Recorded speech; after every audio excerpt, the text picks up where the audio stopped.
शोकाविष्ट अर्जुन को शोक निवृत्ति का उपदेश देने के लिए भगवान आगे का प्रकरण कहते हैं।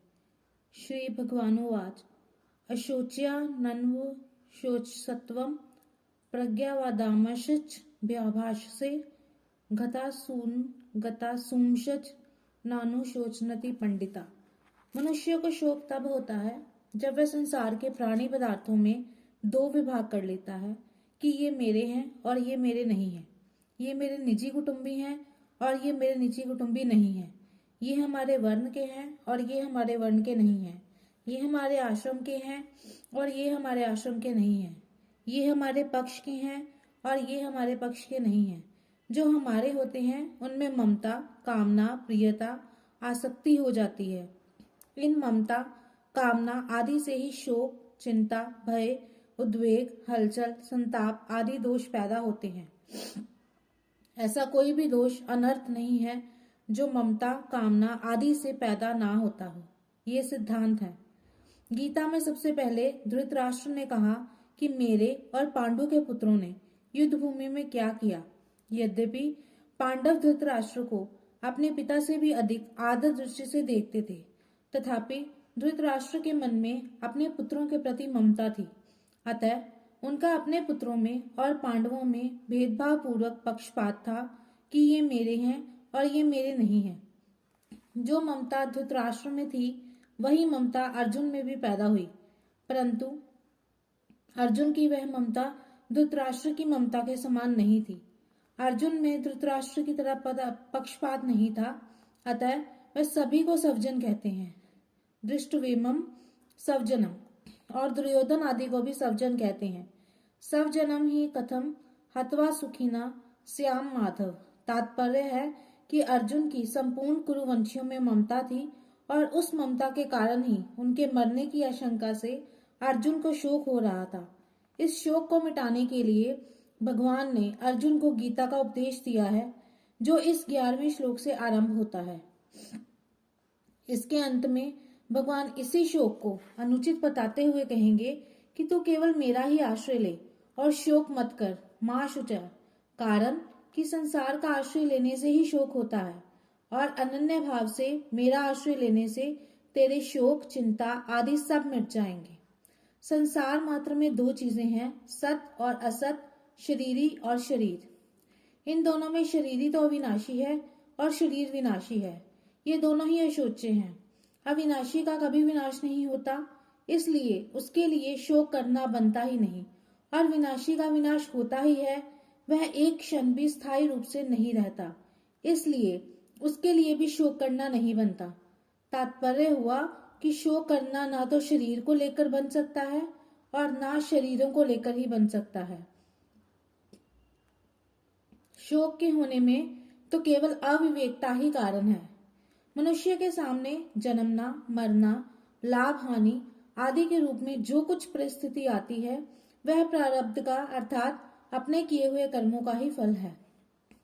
उस अनुकूल प्रतिकूल परिस्थिति को लेकर शोक करना, सुखी दुखी होना केवल मूर्खता ही है। कारण कि परिस्थिति चाहे अनुकूल आए चाहे प्रतिकूल आए, उसका आरंभ और अंत होता है, अर्थात वह परिस्थिति पहले भी नहीं थी और अंत में भी नहीं रहेगी। जो परिस्थिति आदि में और अंत में नहीं होती वह बीच में एक क्षण भी स्थायी नहीं होती। अगर स्थायी होती तो मिटती कैसे, और मिटती है तो स्थायी कैसे। ऐसी प्रतिक्षण मिटने वाली अनुकूल प्रतिकूल परिस्थिति को लेकर हर्ष शोक करना, सुखी दुखी होना केवल मूर्खता है। प्रज्ञावादांशच बात से एक तरफ तो तू पंडिताई की बातें बगा रहा है और दूसरी तरफ शोक भी कर रहा है, अतः तू केवल बातें ही बनाता है। वास्तव में तू पंडित नहीं है, क्योंकि जो पंडित होते हैं वे किसी के लिए भी शोक नहीं करते। कुल का नाश होने से कुल धर्म नष्ट हो जाएगा, धर्म के नष्ट होने से स्त्रियां दूषित हो जाएंगी, जिससे वर्ण संकर पैदा होगा। वह वर्ण संकर कुल घातियों को और उनके कुल को नरकों में ले जाने वाला होगा। पिंड और पानी ना मिलने से उनके पुत्रों का भी पतन हो जाएगा। ऐसी तेरी पंडिताई की बातों से भी यह सिद्ध होता है कि शरीर नाशवान है और शरीर अविनाशी है। अगर शरीर स्वयं अविनाशी ना होता तो कुलघाती और कुल के नरकों में जाने का भय नहीं होता, पितरों का पतन होने की चिंता नहीं होती। अगर तुझे कुल की और पितरों की चिंता होती है, उनका पतन होने का भय होता है, तो उससे सिद्ध होता है कि शरीर नाशवान है और उसमें रहने वाला शरीर ही नित्य है। अतः शरीरों के नाश को लेकर तेरा शोक करना अनुचित है। गता सून शच, सबके पिंड प्राण का वियोग अवश्य संभावी है। उनमें किसी के पिंड प्राण का वियोग हो गया है और किसी का होने वाला है, अतः उनके लिए शोक नहीं करना चाहिए। तुमने जो शोक किया है ये तुम्हारी गलती है। जो मर गए हैं उनके लिए शोक करना तो महान गलती है, कारण कि मरे हुए प्राणियों के लिए शोक करने से उन प्राणियों को दुख भोगना पड़ता है। जैसे मृतात्मा के लिए जो पिंड और जल दिया जाता है वह उसको परलोक में मिल जाता है, ऐसे ही मृतात्मा के लिए जो कफ और आंसू बहाते हैं वे मृतात्मा को परवश होकर खाने पीने पड़ते हैं। जो अभी जी रहे हैं उनके लिए भी शोक नहीं करना चाहिए, उनका तो पालन पोषण करना चाहिए, प्रबंध करना चाहिए। उनकी क्या दशा होगी, उनका भरण पोषण कैसे होगा, उनकी सहायता कौन करेगा, आदि चिंता शोक कभी नहीं करने चाहिए, क्योंकि चिंता शोक करने से कोई लाभ नहीं है। मेरे शरीर के अंग शिथिल हो रहे हैं, मुख सूख रहा है, आदि विकारों में पैदा होने में मूल कारण है शरीर के साथ एकता मानना। कारण कि शरीर के साथ एकता मानने से ही शरीर का पालन पोषण करने वालों के साथ अपनापन हो जाता है और उस अपनेपन के कारण ही कुटुंबियों के मरने की आशंका से अर्जुन के मन में चिंता शोक हो रहे हैं तथा चिंता शोक से ही अर्जुन के शरीर में उपयुक्त विकार प्रकट हो रहे हैं। इसमें भगवान ने गतासून और अगतासून के शोक को ही हेतु बताया है। जिनके प्राण चले गए हैं वे गतासून हैं और जिनके प्राण नहीं चले गए हैं वे अगतासून हैं। पिंड और जल ना मिलने से पितरों का पतन हो जाता है, ये अर्जुन की गतासून की चिंता है। और जिनके लिए हम राज्य भोग और सुख चाहते हैं वे ही प्राणों की और धन की आशा छोड़कर युद्ध में खड़े हैं, ये अर्जुन की अगतासून की चिंता है। ये दोनों चिंताएं शरीर को लेकर ही हो रही हैं, अतः ये दोनों चिंताएं धातु रूप से एक ही हैं, कारण कि गतासून और अगतासून दोनों ही नाशवान हैं। गतासून और अगतासून इन दोनों के लिए कर्तव्य कर्म करना चिंता की बात नहीं है। गतासून के लिए पिंड पानी देना, श्राद्ध तर्पण करना ये कर्तव्य है और अगतासून के लिए व्यवस्था कर देना, निर्वाह का प्रबंध कर देना ये कर्तव्य है। कर्तव्य चिंता का विषय नहीं होता, प्रत्युत विचार का विषय होता है। विचार से कर्तव्य का बोध होता है और चिंता से विचार नष्ट होता है। नानुशचन्ति पंडिता, सत असत विवेकवती बुद्धि का नाम पंडा है। वह पंडा जिनकी विकसित हो गई है, अर्थात जिनको सत असत का स्पष्टता विवेक हो गया है, वे पंडित हैं। ऐसे पंडितों में सत असत को लेकर शोक नहीं होता, क्योंकि सत्य को सत्य मानने से भी शोक नहीं होता और असत को असत मानने से भी शोक नहीं होता। स्वयं सत स्वरूप है और बदलने वाला शरीर असत स्वरूप है। असत को सत्य मान लेने से ही शोक होता है, अर्थात ये शरीर आदि ऐसे ही बने रहें, मरे नहीं, इस बात को लेकर ही शोक होता है। सत्य को लेकर कभी चिंता शोक होते ही नहीं। परिशिष्ट भाव, एक विभाग शरीर का है और एक विभाग शरीरी का है। दोनों एक दूसरे से सर्वथा संबंध रहित हैं। दोनों का स्वभाव ही अलग अलग है। एक जड़ है, एक चेतन, एक नाशवान है, एक अविनाशी, एक विकारी है, एक निर्विकार, एक में प्रतिक्षण परिवर्तन होता है और एक अनंत काल तक ज्यों का त्यों ही रहता है।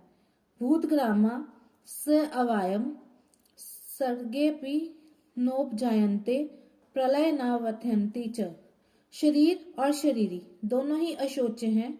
शरीर का निरंतर विनाश होता है, अतः उसके लिए शोक नहीं करना बनता, और शरीरी का विनाश कभी होता ही नहीं, अतः उसके लिए भी शोक करना नहीं बनता। शोक केवल मूढ़ता से होता है।